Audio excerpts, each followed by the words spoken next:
Abo, abo, paogoni abo, negesi yako, barabo akimai, titom sitom.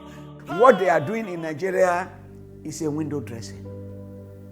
Before I am hanged, my Lord, we all stand before history. I am a man of peace, of ideas, appalled by the denigrating poverty of my people who live on a richly endowed land, distressed by their political marginalization and economic strangulation, angered by the devastation of their land, their ultimate heritage, anxious to preserve their right to life and to a decent living, and determined to usher to this country as a whole a fair and just democratic system which protects everyone and every ethnic group, and gives us all a valid claim to human civilization. I have devoted all my intellectual and material resources, my very life, to a cause in which I have total belief and from which I cannot be blackmailed or intimidated. I have no doubt at all about the ultimate success of my cause, no matter the trials and tribulations which I and those who believe with me may encounter on our journey. Neither imprisonment nor death can stop our ultimate victory. In 1956, Africa's largest oil production began, and the result has become a stark example of the oil curse. The Niger Delta, rich in natural resources, is plagued by environmental degradation, pollution, and injustice. Despite decades of oil extraction, Ogoniland bears the brutal legacy of oil pollution. Nigeria now grapples with intensifying climate disaster, such as flooding, coastal erosion, and heat waves. The people are resilient as the challenged environment, and one man stands out, courageous, selfless, and boldly defended his people and the environment. In recovering the money that has been stolen from us, I do not want any blood spilt, not of an Ogoni man, not of any strangers amongst us. This is the story of a man who fought tirelessly for his people, and the tragic events that took his life and at the same time marked a turning point in Nigerians' history.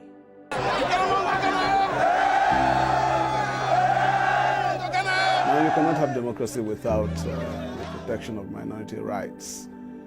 For any society to be properly governed, to have good government also, there must be accountability. What is happening in Nigeria is robbery, is brigandage, it's not government. Oil blowouts, spillages, oil leaks, and general pollution accompany the search for oil.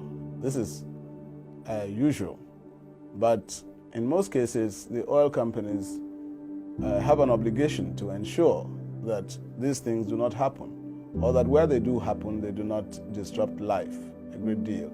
Unfortunately, in Nigeria, Shell, which has prospected for oil in Ogoni country for the past 33 years, has not done any of these things. It uses outdated equipment in Ogoni. As a result of that, we've had a major blowout in 1970. The land that was destroyed at that time remains in that state. It's totally unusable up to this moment. We now have a devastated environment in the Delta among the ethnic minorities. I leave for Nigeria tomorrow, and the Ogoni people are now fully mobilized to demand their rights of the government of Nigeria. In 1990, in the summer of 1990, they sent a Bill of Rights to the federal government and to the people of the country, demanding certain things, particularly autonomy, the freedom to administer themselves, the freedom to use their resources for their own good, the freedom to control their environment and to stop the devastation of the environment by Shell. Ken Saro-Wiwa was a Nigerian writer, environmentalist, and an environmental and minority rights activist. Born in 1941, he was a voice for the voiceless, standing against the exploitative practices of multinational oil corporations and the Nigerian government. He brought international spotlight on the devastation of the Ogoni environment. In 1995, Ken Saro-Wiwa and 8 other Ogoni leaders, often referred to as the Ogoni Nine, were controversially tried and convicted of murder by the Nigerian Military Tribunal. Their trial was widely criticized for lacking fairness and due process.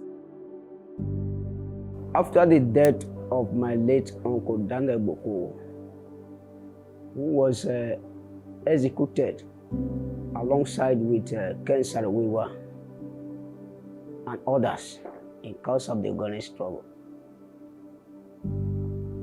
our family have been neglected by the federal government of Nigeria and share. And for the fact that we are members of that family, we've been able to try in our little effort to ensure that the Daniel Boko's family exists. November 10th, 1995, Nigeria government unjustly killed my father with 8 others. As of the time my father was executed, I was just 5 years old. Since my father died, we do not have any means of survival. My siblings and I do not have any means of going to school, and we do not have any money to help us. After the death of my father, there is no help from anywhere. We are asking for help from the government and other people to come to our aid. My father was killed fighting for environmental justice in Ogoni, and now the government is talking about oil resumption again. We should be given scholarship to study. I am saying that before the oil resumption, they should come and consult with the slave families and do what is needful before oil resumption. Nigerian government should do the needful, knowing that these people suffered because of Nigeria, to make things better. So I want to plead that the reason for their death should not just be swept under carpet. They should remember that people sacrifice their lives because of this thing that others are benefiting. Others are benefiting from it. But the people that sacrifice their lives are not being remembered. So this, to me, is like an injustice to humanity. No, I don't know anything. I cried and fainted when I held my husband, who had been sentenced to death.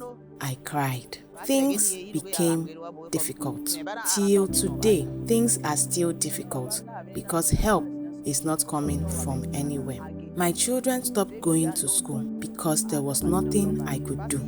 As I am begging from church to church. It is CAC, Christ Army Church, that are helping me to feed. I do not have eyes again because of crying and things that confronted me. I have been blind for over 25 years now. I stayed till 2005. Then I became blind. I have 5 children living in hunger in this unfinished house. I used to do farming, but because of my eyes, I could not farm again, only begging for me to eat and the children. It has been about 30 years since my husband and others were unjustly killed. The Nigerian government and Shell should meet the people's demands of the Ogoni Bill of Rights. If that is done, and remember that these Ogoni heroes did not fall from a tree, nor were they in a boat and it capsized and they died, but they actually died for the Ogoni struggle.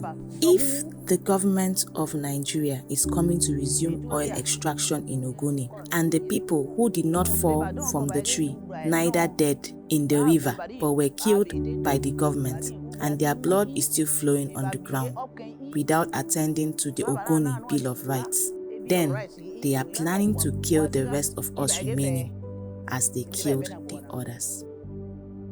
Saturday Dobe, Nodu Ewo, Daniel Boko, Paul Livura, Baribo Bira, John Penu, Bariname Kyobe, and Ken Saro-Wiwa were murdered on November 10, 1995. Murdered by the military junta sparking international outrage and condemnation. Their execution was perceived as an attempt by the Nigerian government to silence opposition and suppress disdain against oil exploitation and environmental destruction. Today, Ken Saro-Wiwa is remembered as a martyr and a global symbol of environmental activism and resistance against extractivism. It was still a huge shock, of that. What one has spent the last 17 months trying to prevent, happened. Would I say I was prepared for it? No, nothing ever prepares one for this sort of eventuality. I've read some books, in between when I was in detention, talked to a lot of people. I got to know the sheer power of the oil companies. And I got to read, at how they intersect with governments, to do terrible things to individuals, to populations. But I wasn't still prepared for the shock about what happened to Ken and 8 of our colleagues, who were hanged. Before the execution of our leaders, the military had gone around, Ogoni, silencing anybody, even those who came to court. Even my mother who went to court was beaten with koboko, as old as she was. Several others who made an attempt, to show protest were locked up. They had, gone down several villages, and that's the word I will use because there's no other word for it, and frightened the community. Ken had also sent word emphasizing that he was a man of peace. He doesn't want anybody going to destroy anything, no matter what happens, and that he always sending out that we should continue on a non-violent note and believe that we'll win at the end. For one thing, his name will ever be remembered. Not only in Ogoni land, Nigeria and the world as a whole. Didn't that guy was a thief. You can recollect, Ken was a very rich man. He was very rich. In fact, he got to a point he didn't want to even start making money again. And he asked the question, what is the wealth of the Ogoni man? A wife, children, little farmland, and a small house. That is the wealth of the Ogoni man. He had all this. But the suffering of the people put him to that stress. He looked at Ogoni people anywhere, they were suffering so much.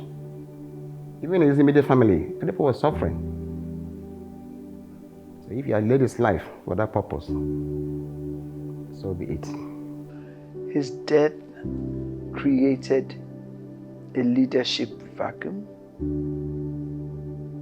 It created some little divisions. His death has made people take advantage of Ogonis by using the divide and rule strategy to divide us, which we see till this day politically. But it's changing. It's changing. The Ogonis are now determined to work in unity. We're not going to let political parties and associations divide us. Ogonis believe now that Ogoni first before the political party. A lot has been said and written about the history of, the trial, the fairness of that trial, which exists everywhere. It was witnessed by the Law Society in England and all that. So eventually, at the end of the day, they said some of us were not found guilty. That's why we were set free. If the Ogoni 13 were alive, clearly I believe that they would have contributed their most. Many of them had tremendous or profound pedigree in their respective rights, and clearly it deprived us of that crop of leadership. But if you like, the first 11 of our leadership almost virtually ended with that. The psychology of it threw back a lot of people there. I'm sure also even beyond Ogoni, it sent a negative message out there. And in a very weird way, it also, I can say to some extent, and some argue, that perhaps that's why some other people felt, since you people went non-violent and you were killed, we are not waiting for them to kill us. So I think that also in some way, some people even account that might have been one of the reasons why some people decided to say, look, we are not going to wait like the Ogonis to be killed. We will at least defend ourselves. And that might have changed the dynamics of the struggle of the Niger Delta. We have the assurance that he stood for justice and that the bloods of the martyr are the seeds on which resistance grows. And so although he was executed in 1995, the resolve of the Ogoni people has remained strong. Many have been inspired around the world, and November 10 has become a day, a global day for remembrance of martyrs of extractivism. 30 years after that bloody day, the government of Nigeria and the vampires known as oil corporations are again gearing up to attempt to reopen the oil wells in Ogoni. It's really very shocking that anyone would think of reopening the oil well at a time when the efforts to clean up Ogoni has not been completed. Despite this devastation, the Nigerian government has signaled plans to resume oil extraction in Ogoniland, prioritizing profits over people and their environment. Shell, though it sold its onshore assets to Renaissance African Energy Holdings, has blatantly ignored its responsibility to clean up pollution, flouting international standards. Unfortunately, there is no government succeeding administration since the day of Cain. Since Cain was executed on November 10, 1995, there is no administration that has not threatened to take oil. In fact, some has gone more forward than what Tinubu has done recently. The Buhari government, they actually signed papers. We have the letters and given to MPDs to go and take. So they have been coming, but that does not mean that they will take the oil. Because their reason for killing Cain was that the next morning oil will begin to flow, and to teach other Niger Delta communities how dangerous it is to talk about oil, the heartbeat of Nigerian economy. So for the fact that they have not been able to take this oil for these 30 years, I don't think that Tinubu will, he has threatened the people by asking the National Security Advisor to take charge. When an issue is handed over to the National Security Advisor, you should know that because he commands all the military, you should know that they are beating for trouble. However, we have seen worse things. I'm still saying no to it because for me, the Ogoni environment is not even ready to receive another spill. Look at what is happening to the spills that are coming now. Who has even understudied the environment to know how they can actually carry out extraction with minimal casualty or minimal cases of emergency spills and all those things that are still associated with it? The world today is actually moving towards clean energy. Why are they reopening that dirty energy in Ogoniland? Yes, the youths are all saying they should do that. The elders are saying they should do that because they feel that oil, yes, not that they feel of a truth, oil is a finite resource and it's a wasting resources. So they want to have it at this moment, but to the detriment of the environment. And we know quite well that this environment we are using, our forebears left it for us to hand over to our children. So if we destroy the environment today, our children will not see any environment to talk about. When we speak about non-violent resistance against extractivism, the movement of the Ogoni people, the organizing strategies of the Ogoni people stands as a prime example. And that is why today, the new word coming into common use is organize. And that means standing firm against destructive extractivism in any territory and prioritizing the interests of local communities on what happens to their environments. And so Ken Saro-Wiwa laid the foundation for many revolutionary concepts, which today we're all leaning on. Organize, Yazunize, and similar terminologies. The struggle for justice in the Niger Delta is inseparable from the legacy of the Ogoni Nine. Their deaths drew global attention to the plights of the Ogoni people and issues of environmental justice, human rights, and corporate accountability in Nigeria. The incident remains a significant and tragic chapter in Nigerian history, highlighting the ongoing struggles for environmental and human rights in the region. 30 years after the murder of the Ogoni Nine, the struggle for a safe environment continues, and the voices of the people cannot be silenced because, in the words of Ken Saro-Wiwa, silence would be treason.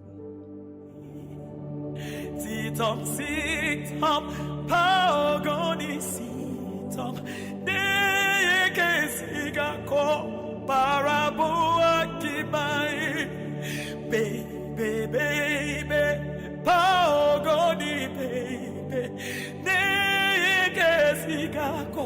Barabo.